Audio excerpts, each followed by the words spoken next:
We'll go ahead and get started just to get some introductions in and everything while we're waiting for a couple people to come in. So my name is Natalie. I'm the marketing manager for KS. I know many of us are very familiar. If not, if you're one of our newer communities, you'll be joining us at the expo and we can meet in person. Today I have joining me Kara Darren. She's our director of operations. She's going to be going over exactly what the proactive maintenance is for your community. So we've had a few seminars leading up to this one, going over budgets. We've done the reserve studies, and this is kind of the tying it all together with the bow to move things forward to make sure that you have everything in place to keep your community nice and secure and safe as much as possible to prevent the issues that come up after we get into reserve funds and so on. So I have a couple of things here. We have a couple events coming up. A really big one is our expo that's in October every year. We're actually partnering with a nonprofit this year, so we'll be wearing pink. I encourage you to do the same thing for Breast Cancer Awareness Month, and that will be at the Vista Tech Center in Livonia once again. So brunch, mimosas, come out and enjoy yourselves. Nico was here a second ago. He's getting his laptop. He is a training coordinator and a community association manager as well. So you have a full team here to support you through this. There's going to be a lot of details covered. You guys can ask questions throughout. Feel free to engage throughout the presentation. If you have something that is community specific, try not to overshare. Make sure that you're taking into consideration that everybody is observing this. This is recorded and it will be shared on our website after this.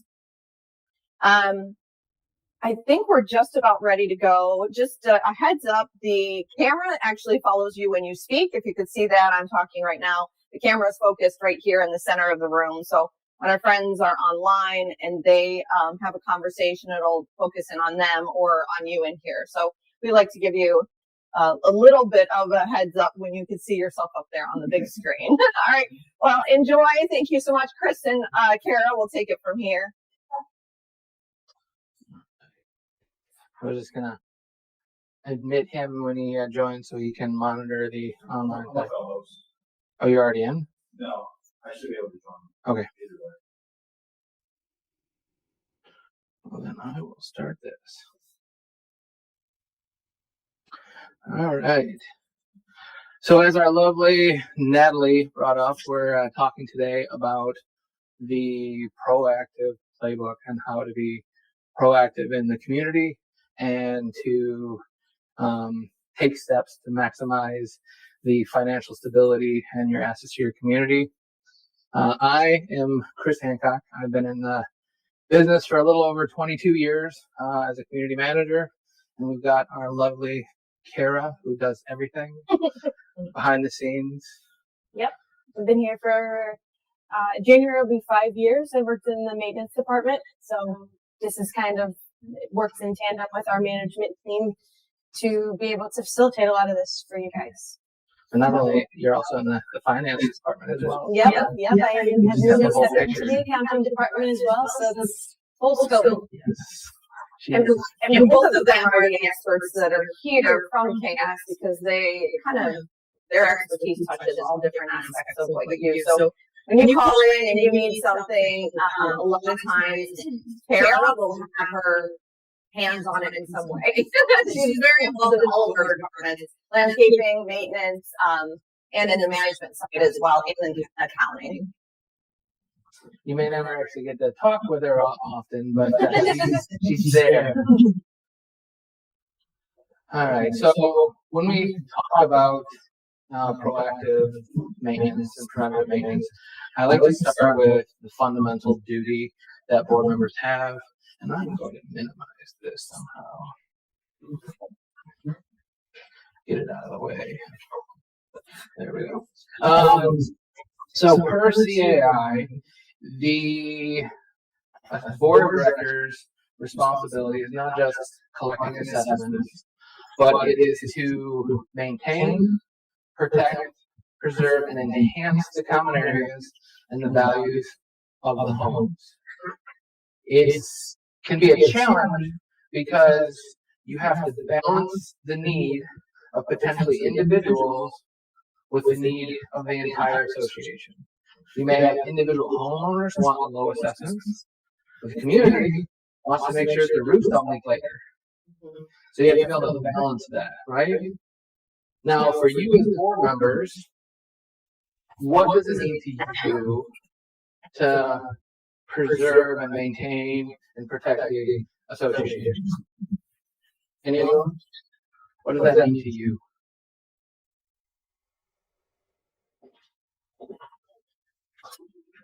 What would be some ways that you could preserve or maintain, let's say if you had a clubhouse?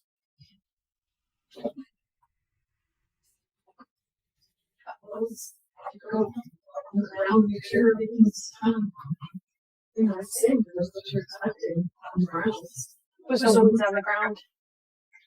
Looking at things, right? So inspections would be a great way to look at it. Okay, what does it need, right? Visually seeing it. That would be a great component of it. Maybe it'll move.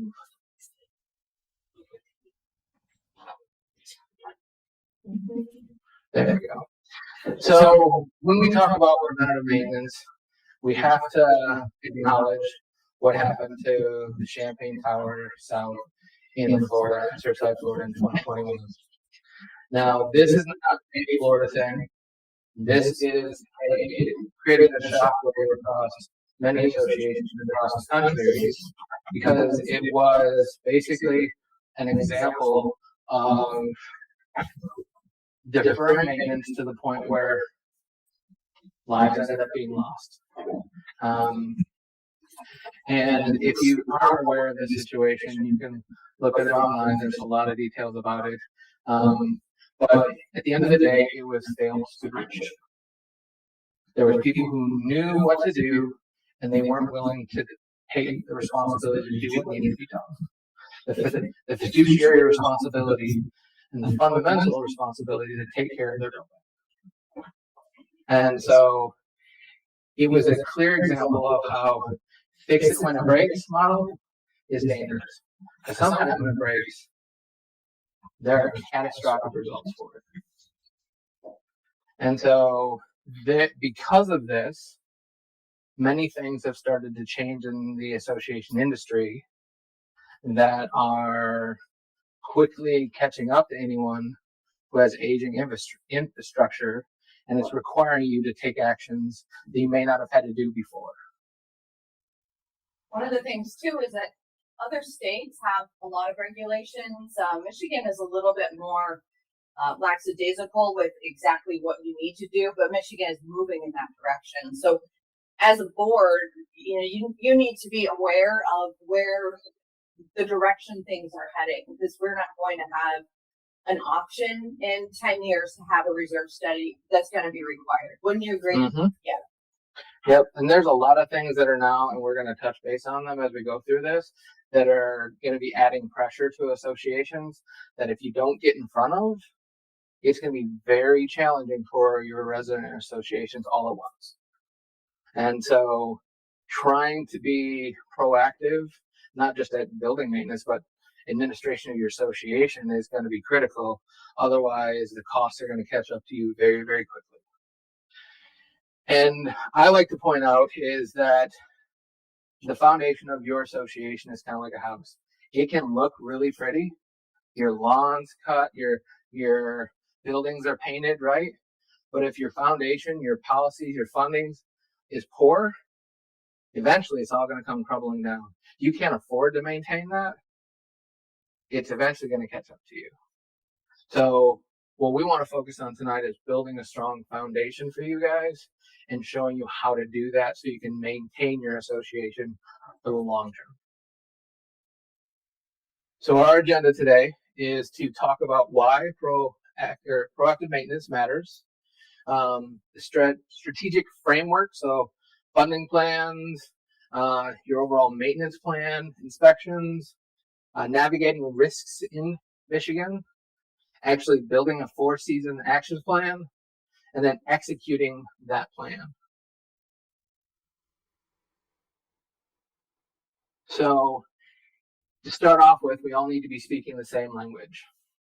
So for today, the three big points that we're going to talk about is preventative maintenance, which is being proactive, obviously, right?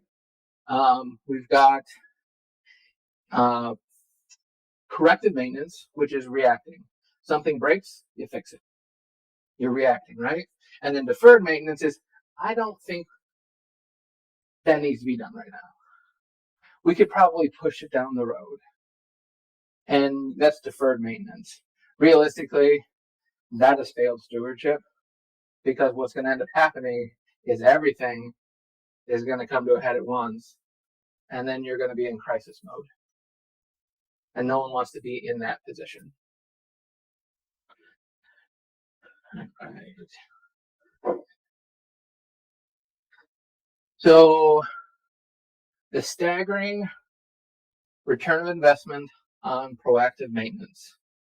Pay a little now or pay a lot more later. And realistically, when it comes to this, there are a lot of examples that we can touch base on of how if you get in front of it and take care of it now when it's small, it's a lot cheaper than if you wait until it falls apart. And there's a great example that I love. My wife's a Disney fan. She loves going there. And this is probably an extreme example, but they have that railing in front of Disney World, in front of the Magic Kingdom, right?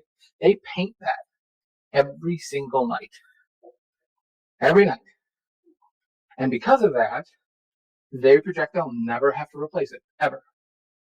Because it's never going to rust. So, I mean, that's obviously an extreme example, you know, and I don't know if I'm working on the $1 trillion budget Disney is, right? But if you take those little steps up front to take care of things, it's going to cost a lot less later. As an example, you know, let's say you're working on a $50,000 budget for your association, and you have one roof that fails unexpectedly that costs $30,000. There's your budget, right? And I think too, part of what Chris is saying is, we look at the projects over the entire year or over the next 3 years. So not to say that it's deferred if you want to look at something like a big maintenance project or maybe some reconstructing of walls outside of the building, but more of the detailed maintenance like the roofs and making sure that the water is taken care of and that all of the things that really are going to affect the community, that you start to make that plan, that you start to move towards putting the things in place in order to fix those. Because it is hard to say, we have all these problems, we have to fix them. But it's the plan and budgeting that really puts everything into place. Mm-hmm. Well, and you think about it, you know, if, let's say, and she's going to give a great example of this here, but some of the items of being proactive versus reactive are very telling. I mean, you can have that picture just before a water leak, which is a situation you actively dealt with, right? Yep. I'd say it's really important to look at that stuff for the bigger, more pressing items on your property, but I think it also even trickles down into your simple work orders. Like if you have like a common area hallway where you have one building entrance, you walk inside, those bulbs, those smoke detectors, if you report them as they come up, it becomes really, really tough on your budget, because you got to think every time you go out, most contractors would be time and material. So the time someone's coming on site, the time it takes to drive there, the time it takes to complete the work, the materials. If you take all of those tic-tac items that come in one by one, and you had a plan, say once a month, you walked you had a setup where someone walked the property and said, take a look at all of these, or you had a specific day where annually just change the batteries and all the detectors, you know that they should be good for about a year. By the time that comes back up, you know, you can plan for your budget differently when you take an approach that's proactive on the front end, and you just kind of know what to expect. Mm-hmm. And I mean, this top one's obviously an extreme example, right? But some of the chillers and, high-rise and mid-rise buildings can be very expensive, right? Exactly. Yeah. And, and depending on the number of tonnage they are, you can be looking from anywhere to $50,000 up to hundreds of thousands of dollars, especially if you have multiple, and if you're not maintaining that, that is a huge unexpected expense that can be hard on the budget, right? Versus the actual annual maintenance inspection where they can catch small things before the whole system fails can be a huge savings. And that's why on like the other page, there was a 500% return of investment. A lot of those return of investments you can't necessarily see, right? Because again, let's say the smoke detector They example, don't come right? up. Those items Yeah, don't they don't come up, so you don't see them, right? Yeah.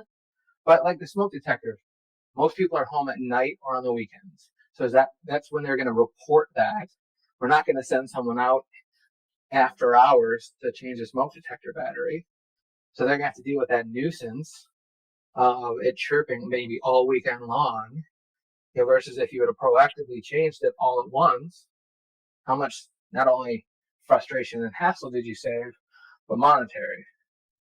So some of your return on investment isn't just money, but it's your quality of life as well, right?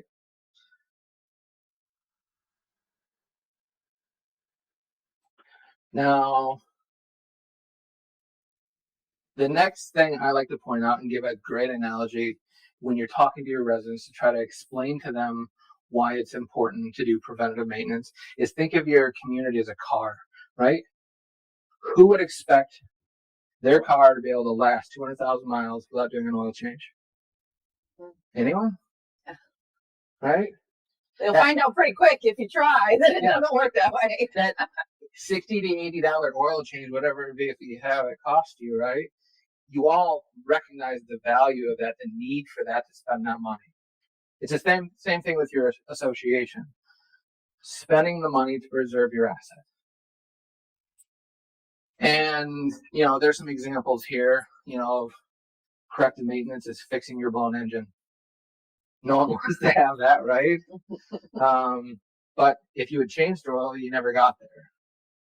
So these are some examples, and this is how I like to be able to explain to the residents in ways that they can mentally relate to. Because everyone works from their own paradigm, their own viewpoint. And if they're not used to dealing with something, you try to explain it to them, in the big picture, they're never going to relate to it. They're never going to internalize it and accept what you're saying. But if you can reframe it, rephrase the topic in something that they can relate to, that they're dealing with on a daily basis, it resonates better with them and they're able to accept it better. So it's all about how you present the information to them.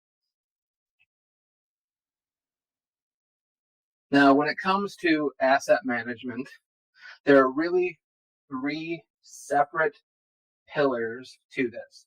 We've talked about the reserve study, which is your funding plan, right?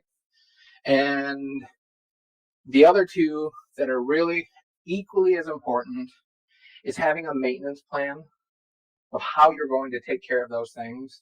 So like your roof. Most people think, hey, when I install a roof, it's going to last me 20, 25 years, right? We're good to go. I don't have to touch it.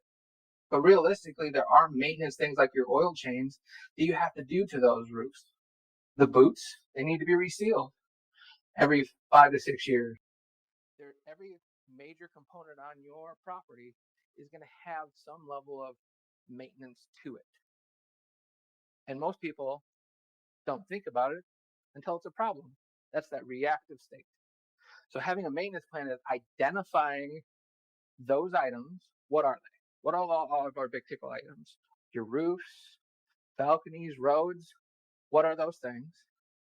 And what do they need to be done to maintain them? Now, I know roads are a great example. People talk about whether you should seal coat them, because it's like putting paint on your road. It makes it pretty. But there's actually some value to it initially because it helps moisturize the asphalt that's drying out. Long term, I wouldn't necessarily do it because it's like putting new rims on a 95 Honda Civic, right? It looked pretty, but what did you get out of that, right? There's not a lot of value. But crack filling, on the other hand, It's preventing water from getting in there, doing the freeze-thaw factor and breaking it up. So looking at all the components, and you guys may not be the experts in it. All the managers may not necessarily be an expert in every component, but what we can do is we know the people who are. Mm-hmm. We talk to those people, we talk to the contractors, we get the reserve study people out here, we get all those people together to figure out what needs to be done to put together that plan. I think it's really important to get whatever contractor, is applicable in any sort of situation. But I think specifically for KS maintenance, we work really in tandem with our management team to help build a maintenance plan that kind of centers around inspections. So what that means is, and I say this with no disrespect to anybody, the eyes that a maintenance technician or a contractor have are going to be way different than the eyes of board members, of homeowners that live in your communities. Sometimes, like, I know I do it in my own home. There's just one spot I walk by every day, and I hate that stupid thing that needs to be done. And it's all I see. But there's a whole bigger picture involved with that one teeny little maintenance thing at my house that, I can see because I work in maintenance. I'm not necessarily a technician, but we work together with our management team and the boards to take inspections, to sit down and talk with boards, to get with our managers to find out what the quirky things are about properties and come up with a plan to deal with them.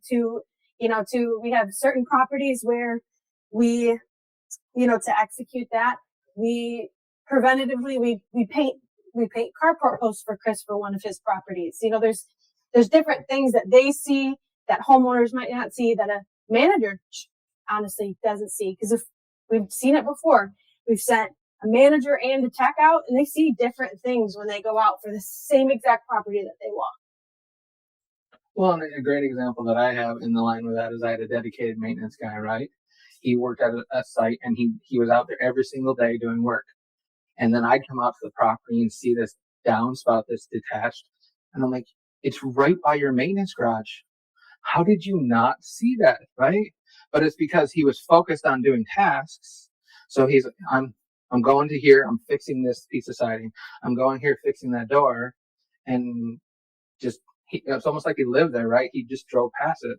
So how many things in your community or your house that you walk past it and you had a regular maintenance person for a community you managed? Yeah. Okay. Yeah. So somebody that was hired by the association that was there full time. Yeah. And so it's a team effort. And that's what it comes down to, right? Is you're going to see something as a board member. I'm going to see something as a manager. Co-owners are going to see something. But if we can all work in tandem as a team and not adversaries, it works so much more seamlessly, right? Mm-hmm. Let's not point fingers. Let's just work together as a collaborative effort. Find the things that need to be done and fix them.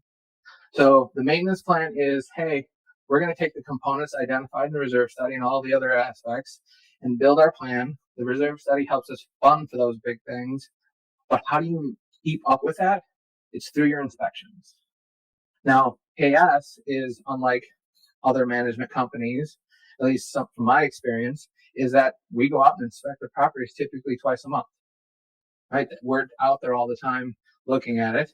Our maintenance team comes out on an annual basis. It's no additional cost and inspects the property. If you have a maintenance agreement with them, they come out on a regular basis and do those things. So we're looking at it, but again, we need the help of the board members as well. We're going to see different things.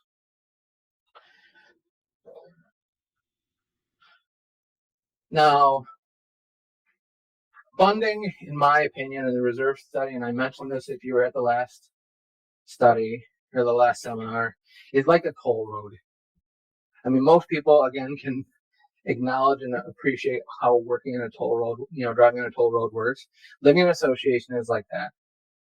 When you live in a community, you should be paying for your wear and tear of the asset while you lived here. There's too many associations who view, well, we'll just do an additional assessment when we need to fix it, right? adds all or at least a majority of that expense on whoever that current owner is. And they may have just moved in. That's not fair to them, right? The people who've lived there for the last 20 years should have been putting money away to pay for that roof, whether they're still going to live there or not. And I'm sure you all heard it. There's enough people who have said, well, I won't still be here when the roof needs to be replaced. That's a pretty common statement that I've heard in most associations, right? But you're living now here, so you should be paying for what you're using. So that's where that reserve study can come into play, is figuring out what you need to be saving along the way to pay for those items.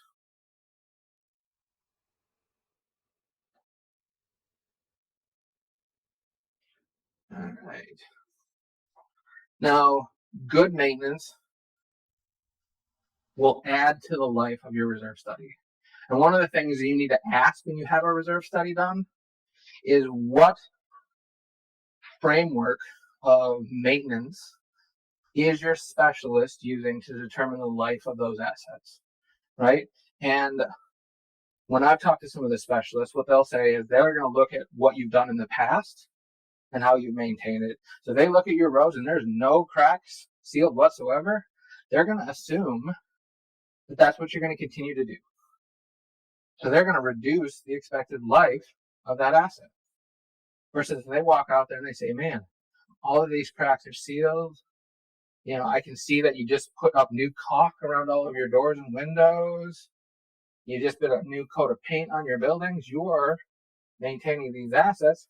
I'm going to extend the life of it. It's like an investment. Like Yep. they're investing in these maintenance items as they're going. Yep. So that's kind of like the Disney example, right? If he sees that you're painting it every single day, well, there's no point in even listing this on your study because it's never going to fail, or at least theoretically shouldn't, unless someone runs into it. So looking at the expected life of those assets and determining how you want to maintain it. Now, I love to look at it as past actions don't necessarily mandate future actions, right? So just because a past board did something doesn't mean you have to continue with that if it was wrong. So if you come in there and say, hey, we're turning the page, we're going to start maintaining this as it should, and you have that reserve study done, have that conversation with the specialist and say, hey, we're going to look at these things. This is what we're going to do. We're going to execute that way. He's going to update his study based on that information. But if you want the life out of it, you then have to follow those, steps, right? Well, what we talked about in the past couple seminars was sometimes things come up that are bigger and they do need more attention, where you have to make the decision to raise dues in order to take care of the community as a whole, or to go into figuring out what that assessment's going to be.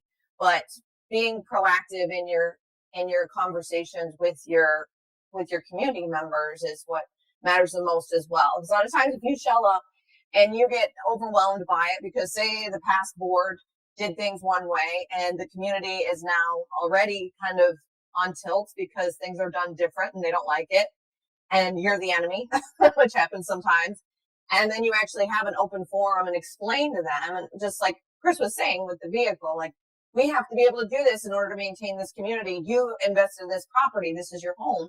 In order for your home to have a roof or to have these roads, you have to actually invest in it. So instead of doing this big project where you're buying your own roof, we're going to do this together, and it's going to cost this amount of money over time. And that makes more sense. It clicks in their brains because it actually will be tangible to them and their situation. So that open communication goes far. It's those closed door board meetings sometimes that can, that's when we get a lot of our community members upset because they didn't know what was going on, and all of a sudden then they have this assessment, or there wasn't clear communication for them to know what was happening in their community. Well, and the maintenance plan for something has an impact on your funding. So I don't know how many of you have ever tried to get a loan through an association, but most of the lenders, the mortgage, companies that are going to give you that loan, they typically cap loans out at 10 to 15 years. The reason being is they don't want to lend you money for something that your repayment schedule is longer than the life of the thing. Because by the time you've paid it off, it needs to be done again. And we're in this cycle again. And while bankers love to take your money, it doesn't make sense, right? So looking at these assets and go, how can we preserve those life? If we do have to take a loan because, situations mandate it, what can we do to extend that life so we can get out of that cycle? So we can actually get in front of that and actually have the money to pay for those things. Now in Michigan, we have some high risk zones that I think some of them are fairly obvious. The white stuff that falls from the ground in the winter can have a big impact, with roofs and ice dams, right?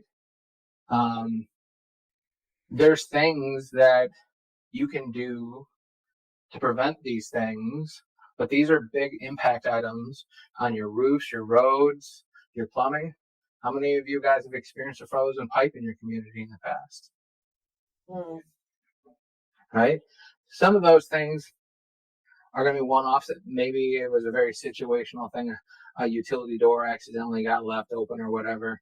That necessarily wasn't a preventative maintenance things. There's other things where, hey, the pipes weren't insulated.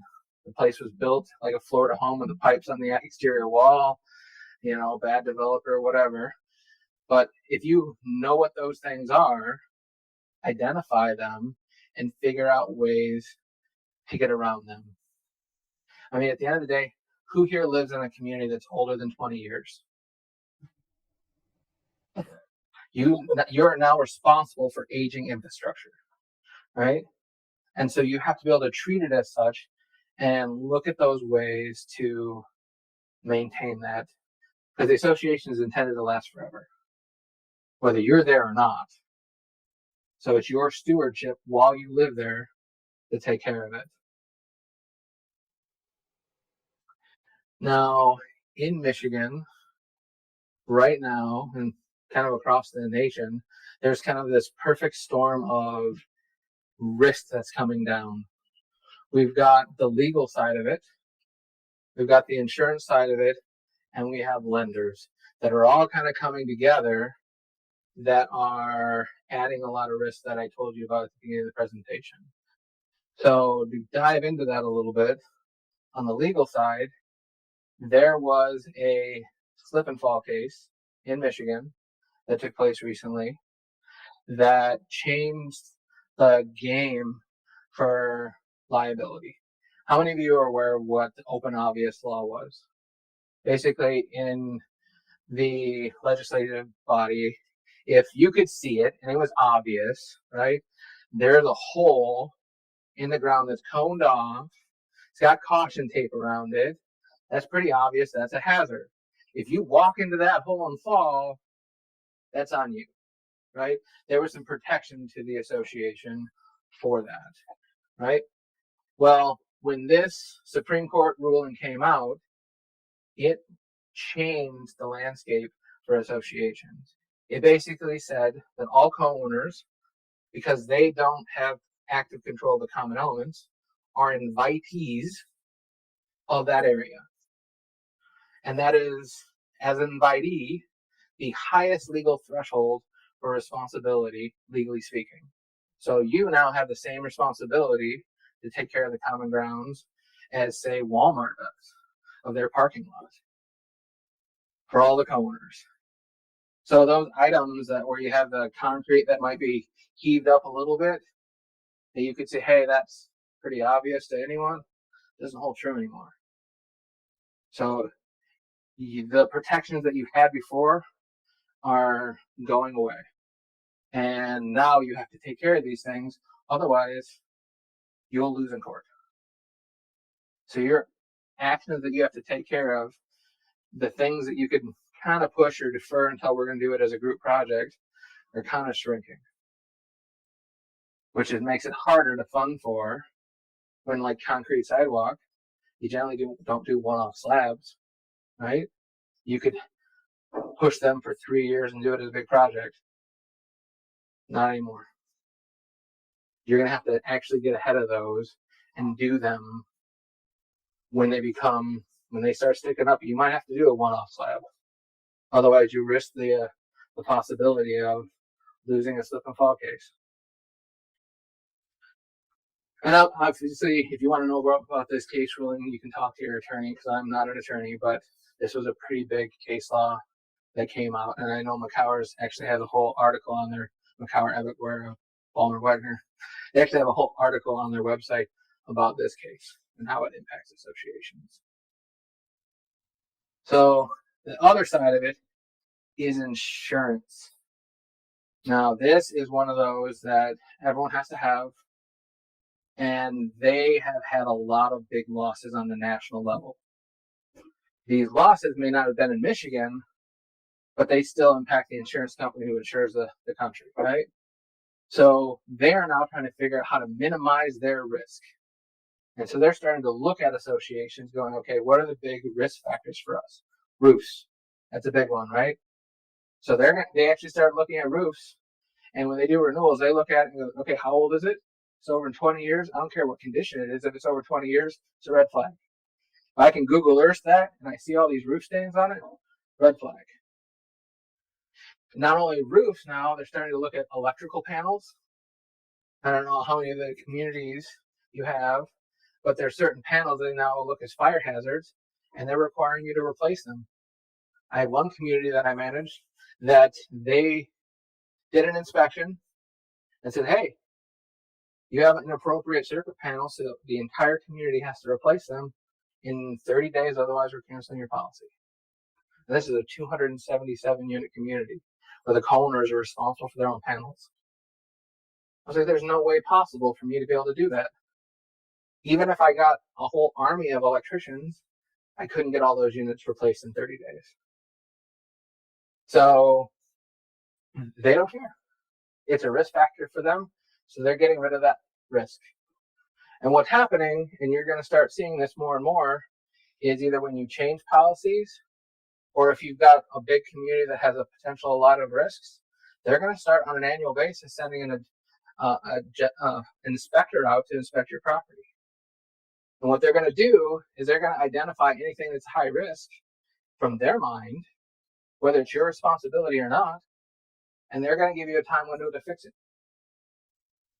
I think one thing that's really important to focus on as a board working with, especially with the management company, it's important to work with high level contractors that are concerned about liability when it comes to your associations. I know with KS Property Maintenance, we get the luxury of having such close proximity to our management team. So we have kind of a different, I'd say, point of view when it comes to liability. We don't do any Band-Aid fixes. If it's a Band-Aid, we're going to stop the bleeding, come up with a plan, and work together to create a permanent solution to that, whatever problem it may be. We always want to make sure that within our company with KS Property Maintenance, that we are looking out for the best case, for the best result for our associations, because we share that same KS name. Mm-hmm. And so they're going to start looking at what your maintenance of those items are.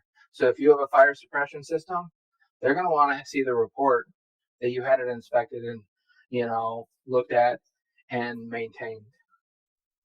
So here's a great example. How many of you have a community that has either common hallways, a clubhouse, or a pool house? Raise of hands. Okay. Now, in those, how many of them do you know have either fire suppression systems or the fire extinguishers? Okay. Now, do you know when the last time those were inspected? Okay. Well, he's like, get those inspected before this maintenance seminar. So whether it's a fire extinguisher or a fire suppression system, it needs to be inspected on an annual basis.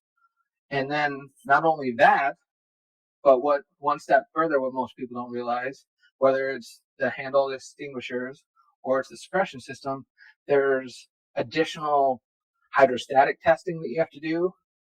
Now, for the fire extinguishers, I believe it's every 10 years. For maybe 12. For the fire suppression systems, I believe it's 10. But each of them have these additional levels that you have to do, and they're going to start wanting to see those. When was that last done? And if you haven't either have the records to see when it was done or clearly have it tagged when it was done, they're going to ding you for it. And then if you get enough of those, they're going to drop you. And your only other option is to go into a high risk policy where you could be paying as much as 50% more than your existing policy. Which is a reality. And we're seeing it happen with some of the communities that we currently manage. I know we had one that went up $100,000 on their policy. That's a reality. They had to do an additional assessment to cover their additional insurance premium. Now, I'm not trying to doom and gloom and like scare everyone to death about it. So in that situation, they had a stairwell issue, and I don't know all the specifics of it, but they had issues with tripping in the stairwell, and there was something not being maintained. So they dropped them, and until they could get that big structural component in their stairwell fixed, they couldn't get out of it. Yeah, another one was a fire on site that kicked them into a separate community, got kicked into a high risk category because of a fire that they had. I think that's happened to maybe 2. But well, and the one with the circuit breakers actually had fuse panels at the time, the 277 unit one. They got bumped into a high risk panel insurance policy until they could get rid of all the fuse panels. Well, unfortunately, they had a fire in that process. So, and keep in mind also that these increases, they could happen just on drop of a dime. So you're not necessarily anticipating an insurance increase, but I know just for one of my communities, just because they haven't replaced their roofs within the last 15 years, they got an insurance increase of 37%, and that was unexpected. The board, obviously they wanted to shop their options. They went out to bid different insurance premiums, but each insurance company is going to come back and say the same thing. Have you done a reserve study? Do you guys have a plan to replace your roofs? Have you replaced your roofs? So these things are just unexpected, and it's just better to have a plan in place, especially for those larger capital items such as roofs, roads, because we're going to take a look at all of that. And there are things that you can do to kind of get around some of these. So, example, when you hit the 15-year mark on your roofs, the insurance companies are starting to look at you going, "Oh, what are you doing? Are you planning for this?" And if you have a roofer come out and give you an assessment, and some of them will do it for free, it says, "Hey, like we've got an arrangement we worked out with Kearns Brothers that they're being able to come out with their drones and look at the roofs, and they're either doing it for free or very reasonable cost. And if that assessment comes in and says, hey, they're in great condition, they've been being maintained, all the repairs are being taken care of, we expect there's another 7 years of life on it," that goes a long ways to the underwriters when they're looking at your overall policy. Right? If you can show that you're maintaining these things, they're a little bit more willing to listen to you, right? But they have bosses to answer to too. The other side of this is the lenders. Fannie Mae and Freddie Mac are now really starting to look at things and coming down on their lending requirements. And now, if you're unfamiliar, they are the lenders that typically do FHA loans. And not every owner in the community is going to get an FHA loan, right? However, most mortgage companies out there don't necessarily make their money on holding on to their loans. It's through making that transaction. So they'll make the transaction of your loan and then they'll sell it off, typically, to Freddie Mac and Fannie Mae. They buy them. In order to do that, all of these lenders have to meet their requirements. So whether they have the same stipulations or not, if they want to sell it, they got to meet it.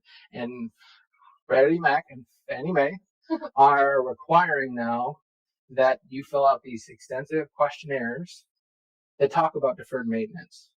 Is there any deferred maintenance in the community? Do you have a reserve study? Are there any legal issues like slip and falls? They're asking all these questions. And if you have any of these red flags, they ban sales in the community. So now your residents can't sell their unit. And if you're like, okay, we're going to turn the page, we're going to do this huge additional assessment to get things fixed. And if someone can't afford it and they want to sell, now they can't. So that makes it even harder on those residents. And I truly, at this point in time, realize I'm sounding like the doom and gloom monster over here. But that's not my intent, right? Yes. Is this presentation going to go? We're going to send it out afterwards. Mhm. But realistically, you knowing these things gets you in front of it, right? You may not have been forced by your insurance company to go and change your electrical panels because they were installed in the 70s and have aluminum wiring. You may not have gotten that notice now, right? Well, we know about it as management, as CAS management. And so we're going to come to you and say, hey, this is an issue. If you can get in front of your residents now, and we can do it as a progressive thing, now we can get this done over a course of a year, right? So you're not forced with that 30-day window. You're not forced to try to get a reserve study done in 30 days because you got in front of it. And anyone who's gone through a reserve study knows it's like a 6-month process, right? From start to finish, if you do it right, it's going to be an extensive process. So if you can know these things and have a plan, you can get in front of it instead of being constantly stressed and being reactive. It's getting My back was hurting. hot. So let's actually get into the actual action plan itself. Now, in Michigan, we probably have more like 8 seasons, like fall, fall, summer, fall, summer, all those, right? But if we're going to break it down into simple terms, we really have 4 seasons. And in those seasons, there's things that you can do. And this is a very simplified list. Bigger communities, high rises are going to have a longer list than, say, an HOA, right? But these are the basic premises of items. There's things that you can do in certain seasons that help you as you go along. With roof and gutters, having them inspected after the winter and, starting in the spring, having them inspected, and some communities will, depending on their trees, will only do a fall cleaning. Some will do a spring and fall, right? But inspecting them to see, was there any ice damming that did any damage, right? Taking care of those, because you might not have seen that, it may have pulled a gutter away and now you got water that's leaking back onto the fascia. It just needs to be tacked back in, things of that nature, right? If we have a bad freeze and thaw season on our asphalt, then we need to do crack sealing, that, hey, previous years it wasn't so bad, so we don't want to have a lot. Cleaning out the various catch basins and doing sump pump inspections, things of that nature. Just doing the spring setup for the season. We got through the harsh winter. Let's get things prepared for the season. In the summer, obviously you have a lot of projects going on, but this is our warm weather where we can take care of things and get in front of things.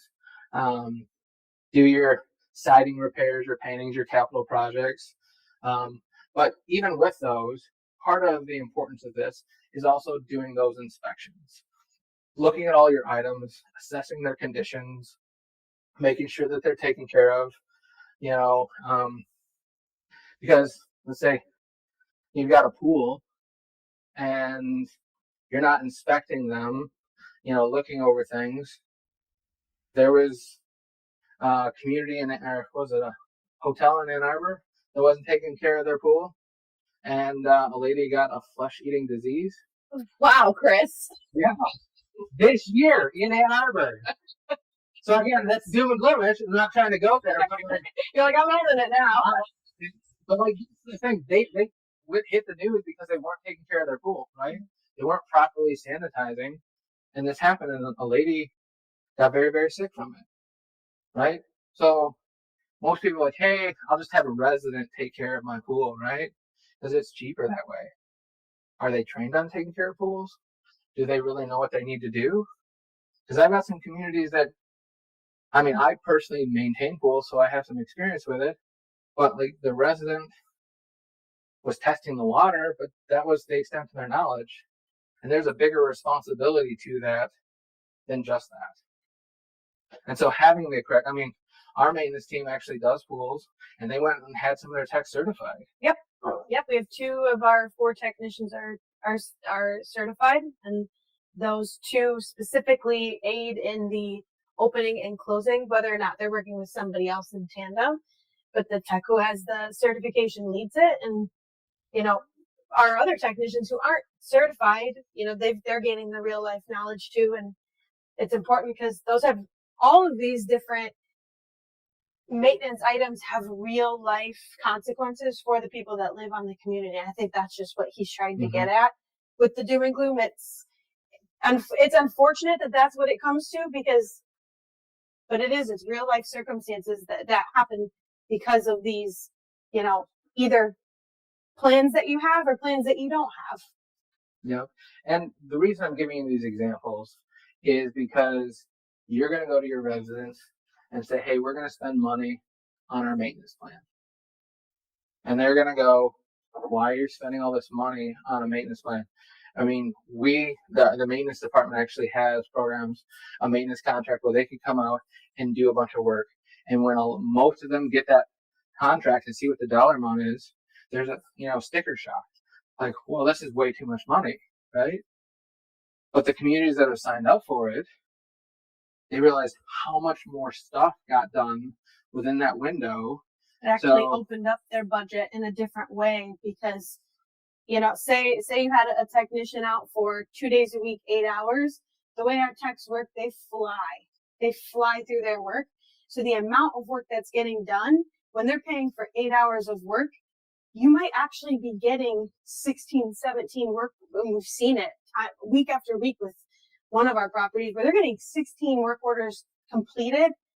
And so it really ended up, if you would have taken time and materials for those 16 work orders versus the prepaid, side of it where they're paying just a bulk rate for it, it's changed a budget for a community in a crazy way to a point where they're looking to add on an additional day. I think we do 2 there, and they're looking for a third at this point because they're such a vast community. I think they have over 150 units there, and it's creating a different sense of financial independence when it comes to their maintenance. You're basically investing to avoid a financial crisis, right? And so, yeah, it's a big ticket, and it's not for everyone. Because again, if you've got a little community that has no amenities, right, that doesn't necessarily make sense, right? But if you have a lot that you're responsible for, you have a lot of liability for risk to make sure it's taken care of correctly. And if you don't, some of these scary items can happen. And so that's why I'm giving you these examples, not to be the Eeyore, because my wife says my spirit animal is the Grinch. I get it, right? However, you can use these examples when we're talking to your residents of explaining why we are taking these responsibilities to do these things. Also, I'd like to extend, I don't think that a lot of our board members understand this, but at your annual meetings, along with your association manager, we're happy to have, Kara come out and explain if there is something that's bigger. Because a lot of times if it's coming from an expert who works with it every day, it takes that comprehension of them seeing you as board members, and it changes it in their minds where they can understand it a little bit better. Same thing with our contractors. A lot of our the vendors that we work with, we have been working with them for a very long time, and we know they would do the same thing. If you ever have a specific meeting that you want us to come out for or want to invite somebody to, we're happy to do that to kind of take away a little bit of that brunt of what exactly is happening and just hear it from somebody else, coming from the manager, coming from us as a management company, coming from the board. Maybe it doesn't click, but then when you have somebody come out and say, this is what's happening, this is the solution. If you don't get it done, this is what's going to go down. And it's like, oh, now that makes sense. So, Seeing the whole picture. yeah, and keep that in consideration. And also, I think it's important too, and which we're happy to help with this as well, and along with our vendors, is teaching co-owners and homeowners how to do preventative maintenance within their own units in their homes that affects everybody outside of. So a problem that is within their unit can cause bigger issues from the outside. So we're coming here, you're coming to us for this preventative maintenance seminar, but it's really important for them to be educated on that as well. So think about that in the future. Like, how can we help you? That's why these seminars were created. Our managers are here to help, but we can bring in somebody else. We can bring in anybody that you need, and that outside perspective can really change how people receive information. Well, not here in that light, right? Is there's pest control in there, right? Well, how does that impact, preventative maintenance? Well, I just had a conversation with Miko at one of his communities, and they've got a ton of wood fascia and trim. And in that specific community, you look along the wood trim and there's all these little holes there, right? What they are is from the carpenter bees. They dig into that soft wood because the wood's getting older and starting to rot. They plant their eggs, and the bees come out of that, leaving all these holes, right? And you could spend all the money to come and spray those buildings and treat them. The alternative is, as you replace those boards, convert it to composite that's pest resistant. So you're spending the money in a way that gets you in a better position, right? So always make it preserve, maintain, and enhance the common elements. So circling back to that stewardship, how can we spend our money in a proactive way that gets us in a better position? Because doing the same thing over and over again may not be the best course of action, right? Jumping into fall, this is where it can come into some big ticket items that if you take care of them now, can save you money later. And again, gutter cleaning is one of those big ones, right? Because if you can clean those gutters out and allow that water to flow, you're not going to get the ice dams as easy, right? I mean, I know you guys have had to respond to quite a few ice dams over time. Yeah, that's a huge one. After that second or third freezing, we have to go out. There's a leak inside because it's ice damming. Got to take care of the ice dam and then take care of the drywall. Versus if the gutters were cleaned on a timely basis, before that freeze thaw cycle starts, you eliminate the leak. You eliminate the potential drywall repair that comes with it. And I know this one resonates with you, is the HVAC systems, right? Finding a way to get in front of all that, because otherwise you're going to spend thousands of dollars on fixing repairs and drywall, and it just eats away at your budget. Yeah. It's brutal. It's hard. Mm-hmm. So it's one of those things, okay, we're now in this position. How do we get out of it? What do we need to do to turn the page? Well, in my house, I have a boiler, and it's like right now we're working on making sure that the boiler is working properly as we go into the winter, because nobody wants that to break. And it's our, home was built in the 70s. So we know that system is, we're lucky to have a friend that does HVAC, and he's like, these, I guess they're separate units that you have to replace for each level. And he's like, these are probably like 15, 20 years old. Like, if you need to fix one because it's not working right, we're going to replace all of them. It's nice to have that friend. Also, chaos maintenance is closing my pool. It's nice to have that as well. Sure.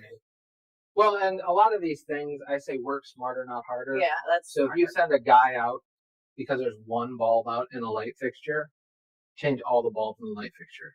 Because his hourly rate to change that bulb is definitely more expensive than the bulb is, right? And if the one bulb went out now, 2 weeks later the other bulb, like, come on. If we're all neighbors, they say, why are you changing the lights? Yes. Yeah. But I did it. I did the whole thing about doing that. But then you have all people saying, why are you changing the lights? Correct. And I will give you the lights when I'm done with it, and you can put them in your house and change them in a week. Yeah. All right, I'll let you do that. But your money has It all makes sense, but most people don't Correct. think about that. Yeah, and that's why I tell the maintenance guys, I'm like, dude, you just came out there and replaced the one bulb. You better done them all, because that's a $10 bulb. Your hourly rate's a lot more than that. So it's those situations where you think about it and you go, okay, what can we do to be more efficient?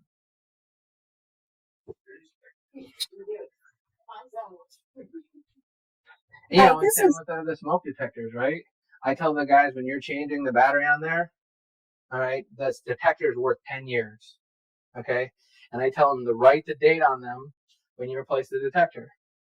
So when you're changing batteries and you see a detector's 10 years old, you better put a new one in. Because I don't have to spend a separate service call on an evening or a weekend call because that thing started dying just because you changed the battery a week ago. If you're there, do it. Because it's going to fail at some point in time in the near future. Work smarter, not harder. Hi, this is Karen. I'm listening from home. And then the infamous white season. Well, it could be just gray, depending on the month of Michigan, right? But there are things that you can do in the winter as preventative maintenance. And I think Miko can talk to this one on doghouses and the value of that. Because he's had some communities where they've had to spend quite a bit of money on repairs. Yeah, I mean, Now you have the maintenance agreement for inspections on them, right? yeah, so I mean, it's recommended that you get your dog houses checked. I mean, at least throughout the fall and winter months, but it's always a great idea to have them checked throughout the summer too.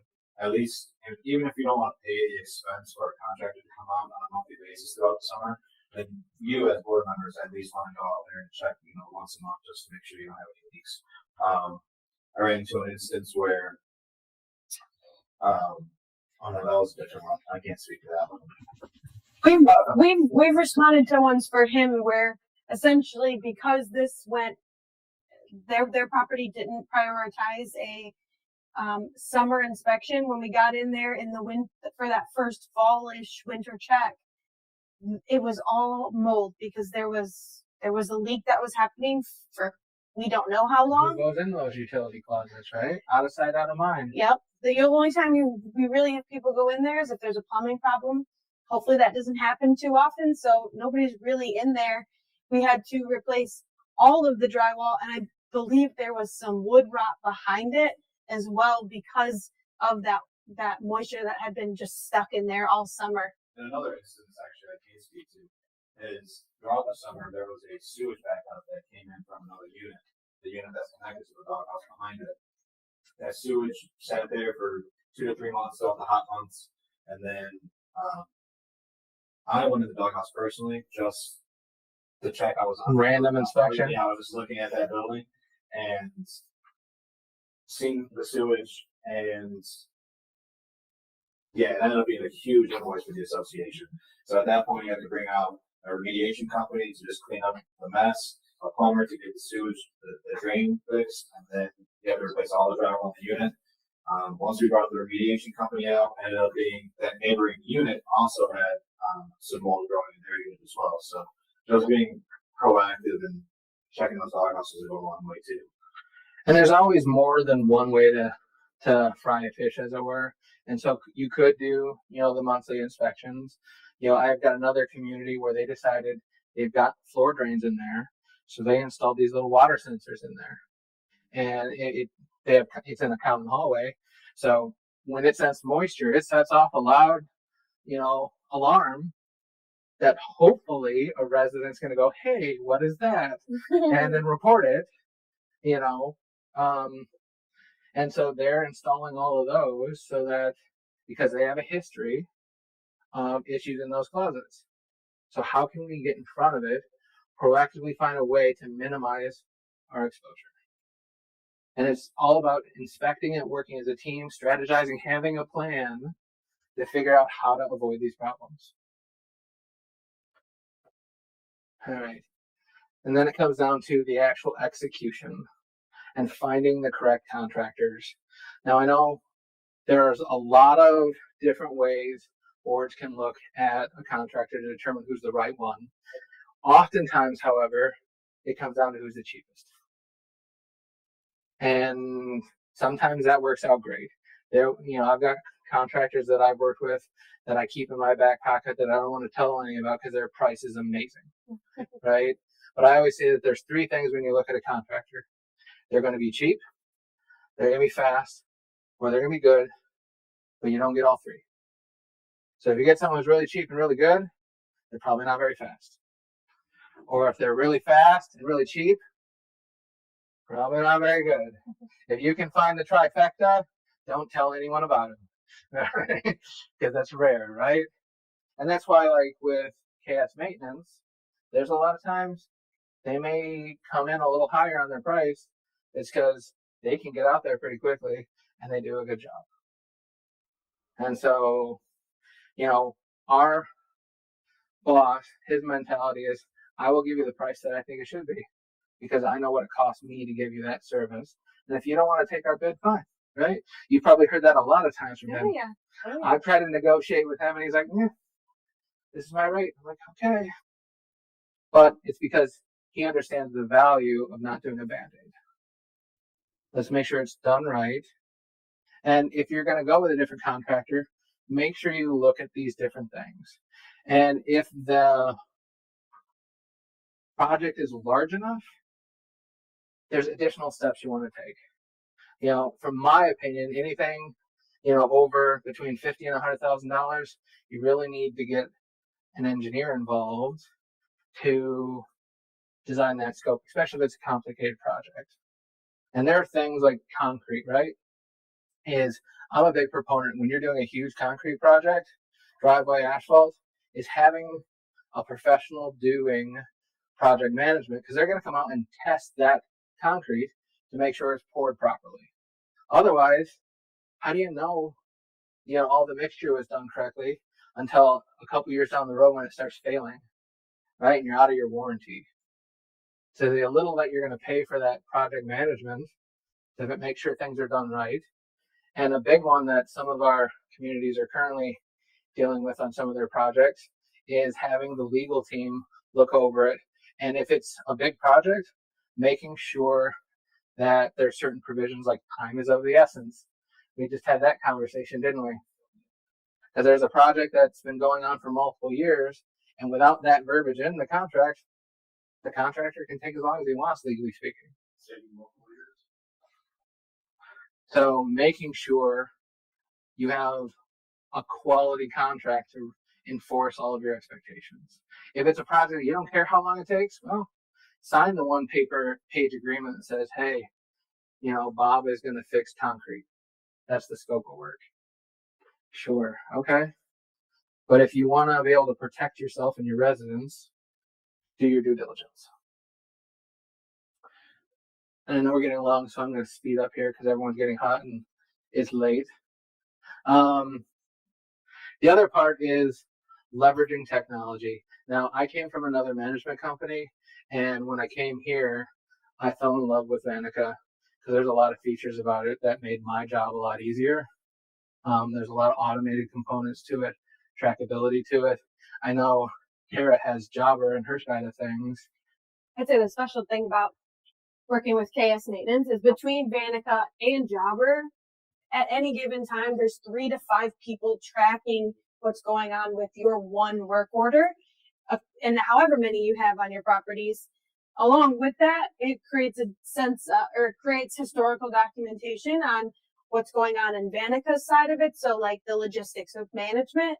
And then in our Jobber system, we have a detailed records of what we did, where we did it, how we did it, and with that, materials that we use on site. So we create, we call it a client note. And so we have certain properties that have a list of like 30 different items that we use regularly in their maintenance on their site. So it creates a little bit of, then it creates a different sense of preparedness for us because we know what we have to have going on site. It eliminates time at the store. We create stock orders so that we don't have to spend the time to go on site. And then, as we know, every single month these these materials, they get more expensive, whether it's by the cent or not. You're saving a little bit of money by investing in a bulk item, keeping it for stock and stuff like that. Well, the other advantage is I had someone who wanted to open a lawsuit against the association for not properly taking care of something. And what saved the association is we had a history that showed here's all the times we came out and serviced this thing and took care of it, and the maintenance that was done to it, that the judge was like, you're doing everything that's reasonably expected of you for this thing. What happened was completely out of your control, and we're not going to hold you at fault for it because you took the actions necessary and you have the history. Here's all the documentation that's available to you. Mm-hmm. So there's pictures, which one of the things I love about, in our jobber system is all the techs when they go out there, they take before and after pictures, and so I can see, even though I wasn't there, it got done. I've got that history of it. And there's some contractors that we work with, Kearns Brothers and a bunch of other ones, that they do the same thing. And that's part of the reason that we use the contractors we use. And I don't want to necessarily say preferred, like, hey, we've got contractors we have contracts with per se, but it's like we've worked with these companies. We know they do a good job. And while everyone can make mistakes, no one's perfect. We're all human, right? But they will come back and fix any mistakes they have. They give us the stuff that we need, and we know that they will take care of the association to the level that we expect them to. And that's why we consider them, and have those relationships with them. You don't have to use them, but we know that they meet the expectations. They have that technology. And if they fall short, we know that those companies are going to rectify whatever needed to be done, versus sometimes you're just left with this mess that we have to then pick up with another contractor. But the ones that we create these partnerships with or these relationships with, no matter what, we know that the properties that we manage are going to be taken care of. All right. Is it not going to move on me? There we go. So this is the end, and I have a little case study as an example because I like stories. And so in this situation, we've got two communities that were built at the exact same time. We're going to call them Reactive Ridge and Proactive Point. Now, this is actually somewhat loosely based off of two communities that I managed back in the day that were actually built by the same developer, right next to each other, the exact same style houses. Why they didn't just make it in one community, I don't know.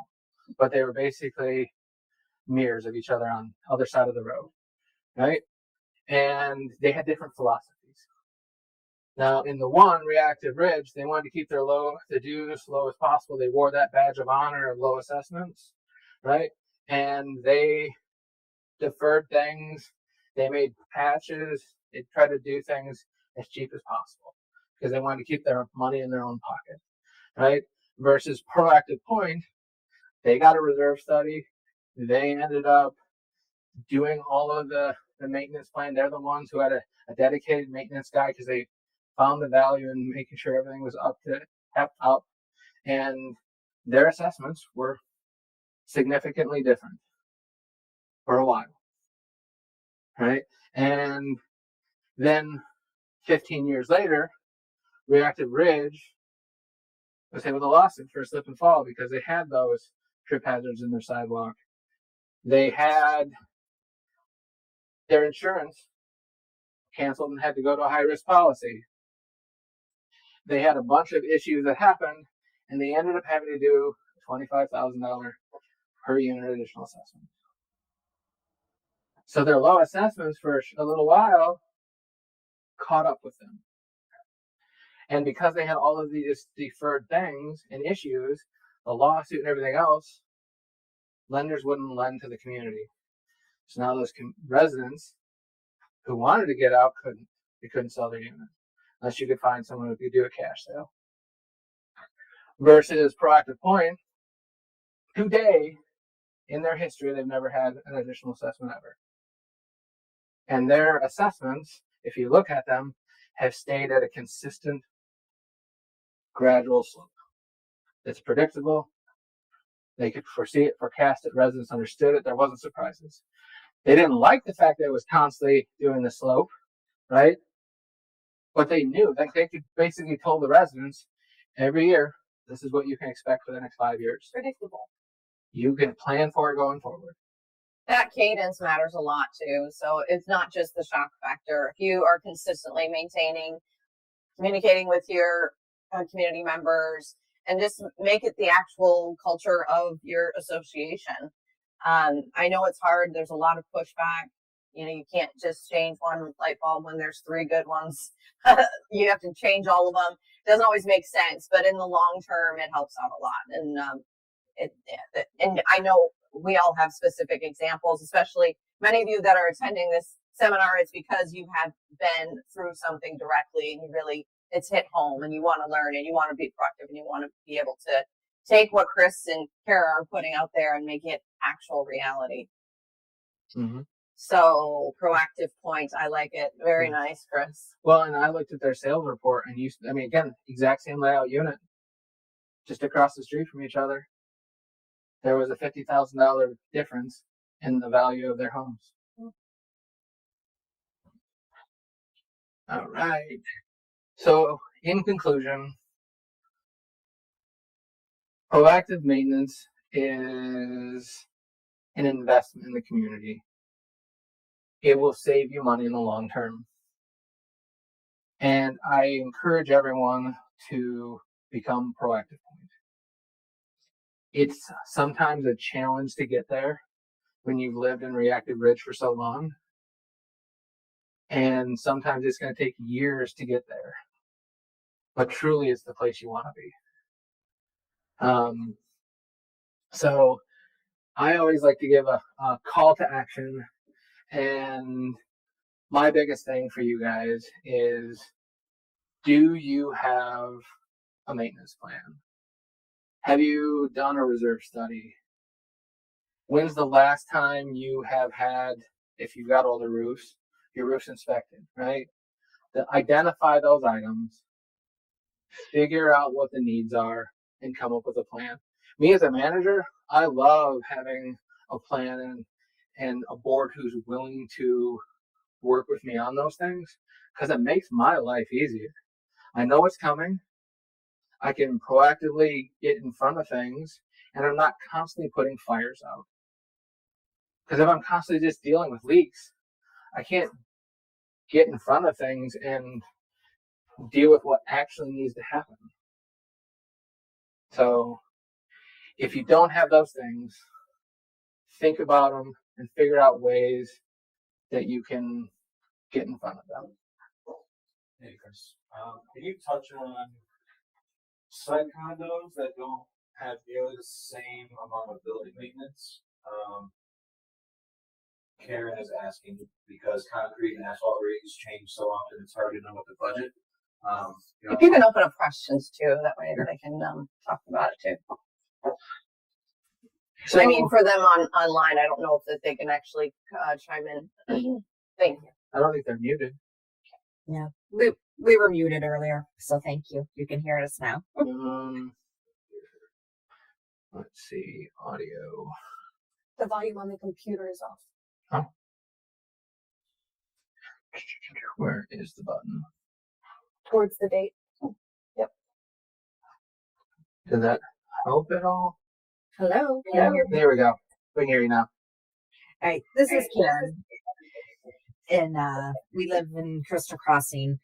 We are a 25-year-old community. We had our first reserve study done this spring. Yep. And it was very eye-opening, as we are $1 million shy in our reserve account compared to what the study suggested we should have by now.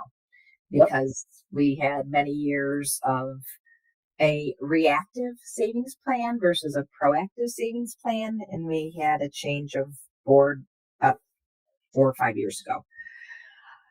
So how do we start?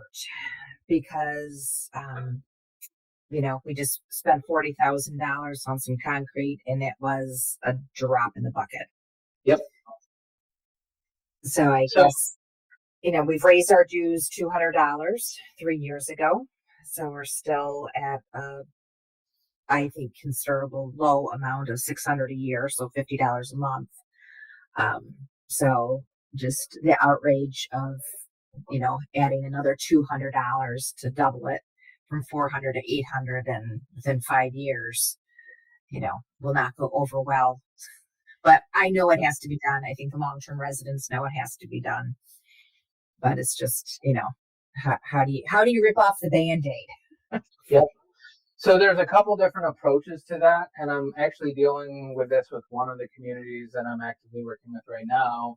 Is they kept deferring their road maintenance for a period of time, and then they kept assuming that the price was never gonna change, and obviously it has. Yeah, And so they're at a position now where they don't have the money to do what needs to be done. And so one of the options that's available to them is called a special assessment district project. And I don't know if you're familiar with that. Yes, But I what live in Uptown Township, and we were told when we had a township meeting 2 years ago that they're not accepting any special assessment districts, that they no longer want to be the budget holder for SAD. Well, that checks that box off. But that was one of the things they're actually pursuing, is because that it was able to help them with their option. If that's not available to you, one of the things that I ended up doing is I had a contractor come out and do an assessment of the entire community and says, here's what the overall cost is. So I know what the big ticket number is. And it's like, okay, concrete, if you properly maintain it and do the things you should last you this window of time. So let's break that down, our community, into phases that are, hopefully workable into your reserve study. And then every year or every 2 years, we're going to take a bite. And you just take chunks out of it. And you have the conversation with the residents, and you full disclosure it to them. Like, here is the big ticket number for all of you, right? So you're coming along for the ride. Here's the price. Here's what we can do on our current budget. You all saw this year what that got us. Not a lot, right? And so you show it to them.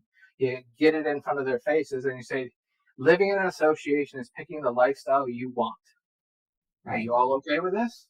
Well, and that's the kind of point we're at now. We have a lot of apathy in some of our residents.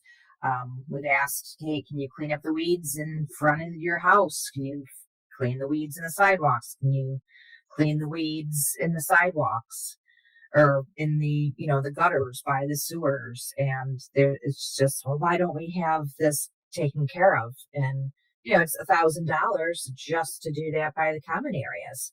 We've got 200 residences in here, or resident homes, so it's just, sure, for $5,000, we can spray all the cracks. Is that what you want? Or can you spend an hour of time and, some pesticides, So it's just kind of, it gets a little disgruntling when you have those, we're a house divided, half the people or understand and will budget, and the other half is just going to revolt. Well, and that's where, again, I'm a big proponent of communication, and I know it takes the work and effort, but oftentimes I will send surveys out to the community saying, here's the options, this or this, right? And I give them a voice, even though not everyone may speak and respond, but you gave them the choice. And then when you make the decision and they show up at the annual meeting throwing pitchforks, all right, you can say, where were you 3 months ago when you had a chance to share your voice and you were silent? And what's even better is when the people in the audience chime in and you didn't have to. And they're like, they gave you a choice. And they defend you. And that makes it feel so much better when you take the actions you know are necessary. Yeah. So I'll get with our manager, and we're supposed to have our annual meeting in October, but I think at this point, we're not prepared to present anything yet. So.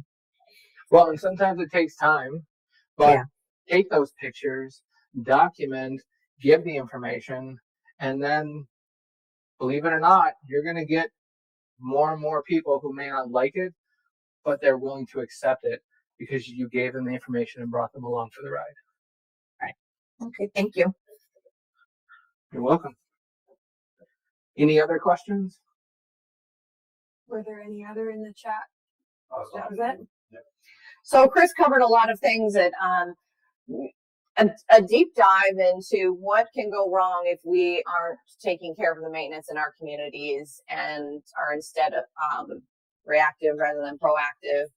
And they're extreme examples, but if you understand us as a management company, we have over 110 communities throughout Southeast Michigan and 11,000 residents at this moment. So you may experience this much in your community, but we have this broad spectrum of issues that come to us, and we have to work hard to take care of everybody all day, every day. So when we talk about these specific things, Chris's 20 years of experience are coming into play, where there have been moments where something came up and it was out of nowhere, and we want for you to be successful. We want to make sure that you're proactive and setting those dues at the place that they need to be.